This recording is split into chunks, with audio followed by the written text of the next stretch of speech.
Yo yo yo, bienvenue pour le deuxième update de l'année. On va pas parler du Bitcoin dans cet update comme on en a parlé dans la précédente vidéo. On va parler du BNB, du Gala et du Total 1. Je le rappelle, c'est la market cap totale des crypto-monnaies. Alors, le BNB, ce qui est intéressant de voir et ce que je vois pas souvent. En fait, je vois personne en parler parce qu'on parle souvent du Bitcoin, mais il faut pas oublier que pour moi, le BNB, c'est un mini Bitcoin. Dans le sens que si vous regardez toujours, si vous regardez l'historique du BNB, un BNB qui se porte bien, c'est le marché des crypto-monnaies qui se porte bien. C'est tout le marché qui se porte bien. Binance, qu'on aime ou qu'on n'aime pas, moi perso, je suis neutre sur la plateforme, mais voilà, c'est pas moi qui décide. Il faut le constater, il faut que BNB, donc automatiquement Binance, reste dans le marché. Reste en top. Un BNB pour moi qui casse ici les 210 dollars en weekly. En plus, on a la EMA 200 en dessous du support. Ça pue du cul. Donc, vaut mieux qu'on ait un sens haussier sur le BNB pour que tout reparte. Quels sont les critères d'achat, enfin les critères de hausse, on va dire, sur le BNB? Il y a notre support qui est important ici, à 210 dollars. Il y a la EMA 200 qui est important. Là, on a mes Chine fois. Voilà, on a mes Chine fois dessus, tu vois, pour niquer un peu les stop loss. Mais ce support, il est ultra important, tu vois. 2, 3, 4, 5, 6 points de contact sur ce support. Et on a notre droite de tendance qui fait office de support depuis février 2021. Pareil, et là on a eu un joli rebond. Donc une petite semaine haussière sur le BNB.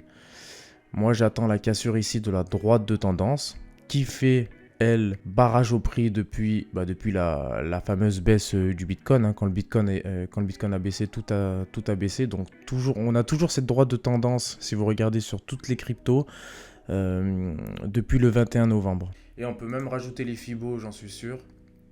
Si on prend ce point bas, et si on prend ce point haut, hop, et si on zoome, bon, on voit que on a ici support, droite de tendance, bon là la EMA, et on a un niveau de 78,6, tu vois, parfait. Là on a consolidé ici sur les 0,5, combiné avec les 38,2, boum, on a méché ici. Bon là on a fait un fail, pour ceux qui savent ce que c'est un fail, et j'expliquerai dans un prochain webinaire ce que c'est un fail. Et boum, et là, voilà. Et là, tu vois, là c'est parfait parce que on a droite de tendance, on a niveau de Fibonacci 0,618, ultra positif, ultra optimiste, et il faut qu'il reparte de l'avant, il faut qu'il casse ici. Ici, il y a tout qui converge. Là, il y a la EMA 100, plus haut, il y a la EMA 50, si je zoome. Là, on a le 38,2 qui combine avec la droite de tendance à franchir, tu vois. Donc, il nous faut, si je mets, il nous faut du volume. Donc, il faut qu'il y ait du volume. Donc, pour l'instant, il n'y a pas de volume. Donc, volume haussier, boum.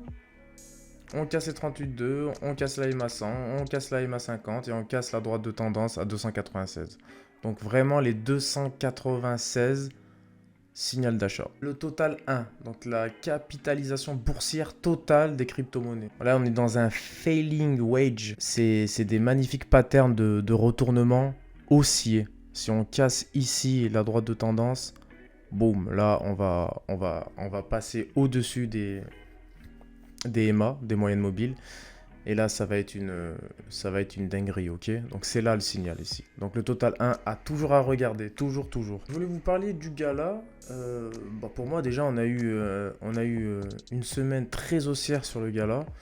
On a pris plus de 86%, 85-68 en une semaine, c'est énorme.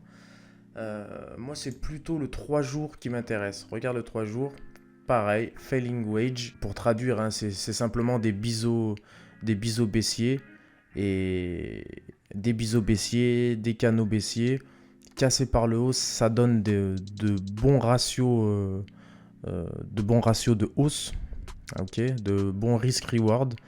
Donc là déjà on a eu sur une deuxième bougie 3 jours, en 3 jours on a eu 34% à la cassure ici, avec du volume. Donc magnifique, là, là il s'est appuyé ici sur sa droite de tendance. Peut-être le reprendre sur un pullback, ou il part tout droit, mais à mon avis, bon, cette mèche, enfin cette mèche, cette bougie, elle va se faire ravaler. On va refaire un pullback et boum. Bon, c'est mon avis, hein, après. Donc là, le AV, on est dans un falling wedge récent, hein. On n'est pas dans un falling wedge... et encore, je pourrais le tracer, mais ça n'a aucun sens. Donc là, je guette la cassure ici. Là, je guette la cassure. Donc cassure avec du volume. Donc avec du volume. Cassure de la droite de tendance. Cassure de la EMA 50. Et certainement un niveau de Fibonacci. Si je prends ce point bas et ce point haut. Boum, je zoome. Qu'est-ce qu'on a?